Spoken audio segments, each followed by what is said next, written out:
We were the diabetes capital of the world. And all insulin dependent patients were relying on imported insulin.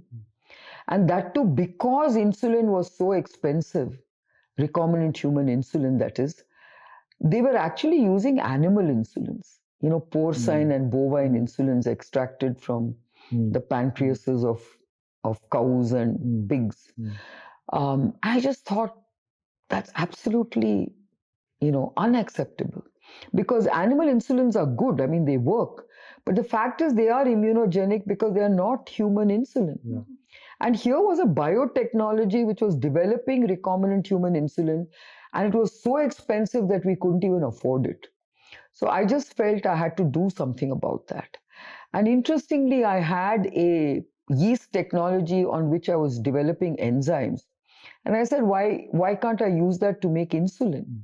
Because you have to be agnostic to when you're making anything out of a recombinant platform.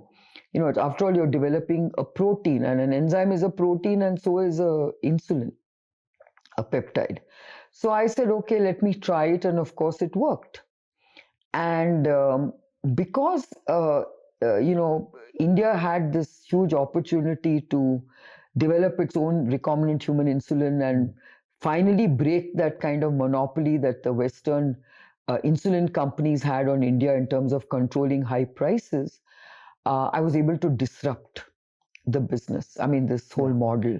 And I was able to then develop insulin at a fraction, in fact, a tenth of what I could price it at, a tenth of what the multinational companies were at that point offering recombinant human insulin in India.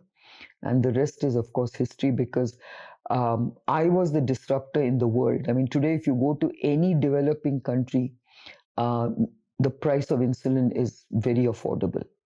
And today, because of affordability, access to insulin has been made so easy.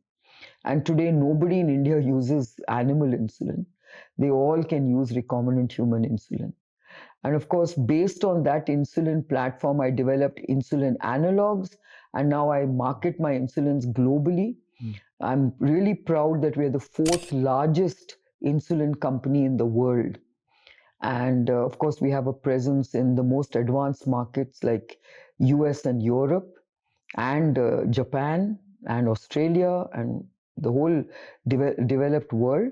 But we also cater to the developing world, Latin America, Africa, Asia Pacific, and every other part of the world. So I think that's what's really been very exciting for me. For stories like this, keep following us. From Code to Culture, our podcast. Subscribe to our channel, follow us on social media.